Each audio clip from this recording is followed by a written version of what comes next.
Magandang araw mga kaibigan. Bigyan natin ng reaction, opinion ngayon itong Facebook Reel posted by Elmer B. Hugalbot. Pahayag ni BP Sara ito tungkol sa malawakang rally November 16. I think Sunday. 16, 17, 18. Nako, suportado ni BP Sara ang malawakang rally na ito at sabi niya maraming nag-iimbita sa kanya at attend siya. Attend siya kung magkaroon ng time. But I believe may time yan. Pakinggan natin si BP Sara. At grupo ang magra-rally. Hindi lang sa 14, 15, 16 na meron pang mga susunod na mga araw ngayong buwan ng Nobyembre na merong rally ang mga kababayan natin.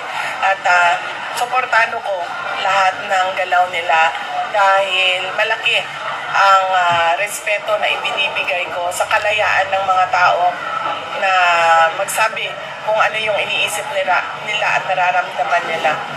It's a constitutionally protected rights of every Filipino to freedom of speech and expression.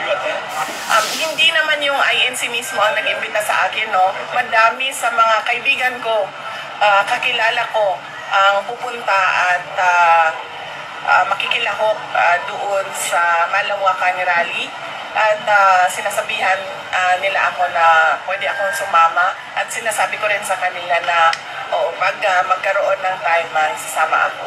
Pero sinusuportahan ko yung panawagan nila. In fact, kung maalala ninyo, as early as January 2024,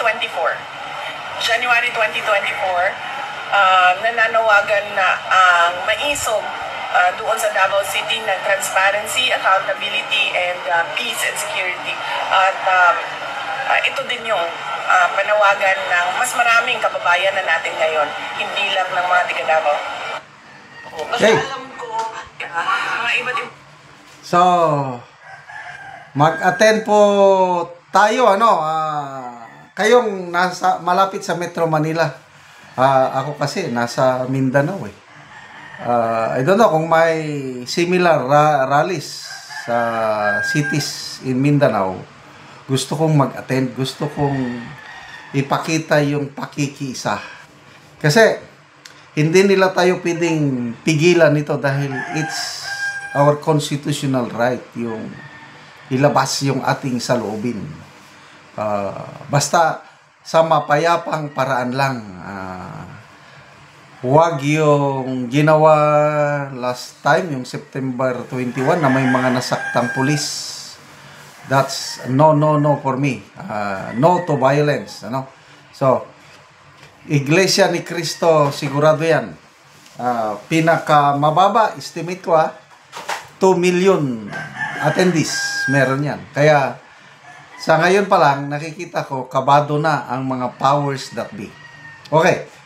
Biglang, kahapon, i-relate natin itong malawakang rally at saka itong biglaang press conference ng Pangulong Marcos kahapon na sinasabi niya na hahabulin namin kayo, mga magnanakaw, tapos nang maliligayang araw nyo.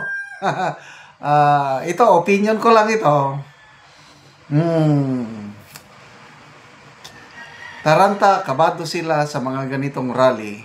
Kasi nga, sa sunod-sunod na rally, lalong nasisira ang imahe ng administrasyong ito. Hindi lang dito sa Pilipinas, mas lalo na sa international community. Kaya gusto nilang i-appease ang taong bayan. Gusto nilang pakalmahin na we are doing what we can. Ito ang ginagawa namin. Dinitalye ng Pangulo yung mga accomplishment nila. Yung meron na silang nire-recover na ninakaw na pera, 6 point something billion pesos. Kunuhay. Sabi ko naman, ang liit niya, no? Trilyonis ang mga budget insertion for 3 years. Tapos 6.5 million lang. So, malala ko, bago mag-September 21 rally, nagsalita ang Pangulo. Ibabalik na namin ang 60 billion pesos pera ng PhilHealth. biglaan na announcement. Hindi, wala pa ngang desisyon ng Supreme Court. Tapos mamaya nag-announce, ibabalik namin. A few days bago mag-September 21. So anong tingin ko? I don't know sa inyo. Tingin ko noon is, again, pakitang gilas na they are doing something. Gusto nilang palambutin o pahupain ang galit ng taong bayan. Tanong, naibalik na ba yung 60 billion? As far as I know, wala pa.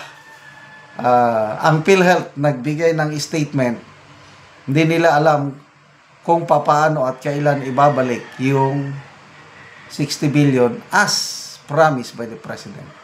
So, kahapon yung press conference na yun is, anyway, maganda naman yun. Nagre-report siya, kailang yung timing hinala.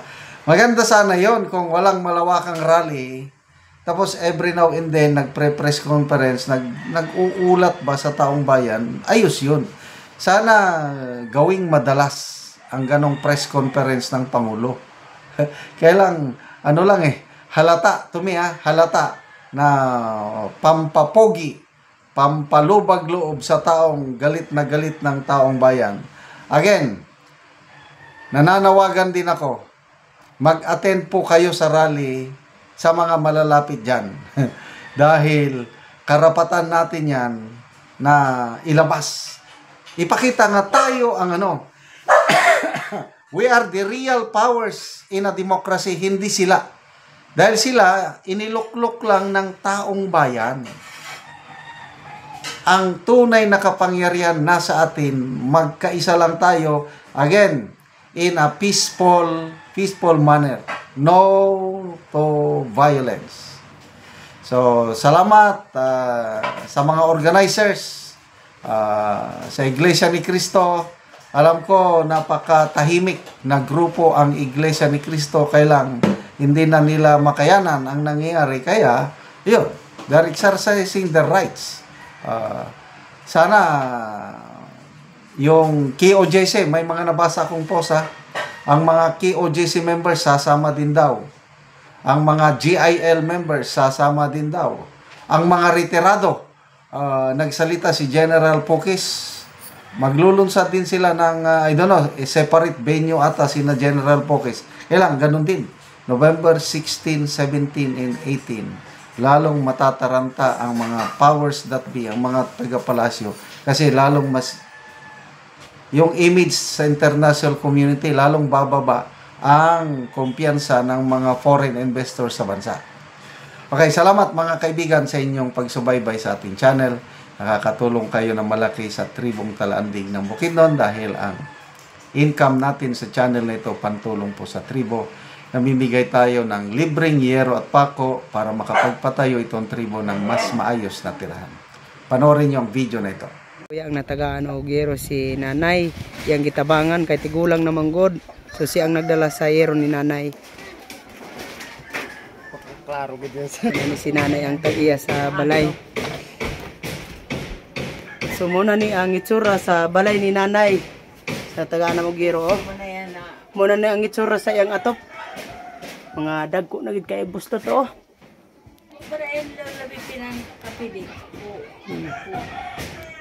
Nagid kaayo, mga dagko na gid ang buslot. Pinanuli panda. So kini si nanay, kulang na ni siya og siya ang nagpuyo ani. Ining balay nga inani na ang itsura sa atop. Nanay, pila na ni katuig nanay ang imong balay? Nga inani na ang itsura. Pilo ni gali oy, unga ide. Pila na nanay ni katuig nanay? 21 ni kay tuig. 21 na katuig. So ikaw ra ani nanay nagpuyo? Ikaw ra ani nagpuyo ning balaya? Dili na kay si nanay ka dungog. Kuan. Imong apo? Kung ang mga apo kay gatrabaho man na sila. Oh, pila ka bukang yung apo nanay nga gatulugan si mo ah? Upat ka buok. So pila na rin nanay mong edad? 85. 85 na si nanay. So inaani na ang itsura sa iyang atop. Mato ginuot ta naka atop kuha na lisenso atop ko yan nga Ludak-on. So si nanay dili siya kabalo mag Bisaya, so talaan dig siya. Salamat daw sa Ginoo sa nagtabang daw sa sin nga makaatop na siya. Kay ani namang gid ang itsura sa iyang balay, so magatop na ni karon si kuya kay gitabangan lang ni si nanay kang kuya sa iyang apo. So salamat kayo nanay. Salamat.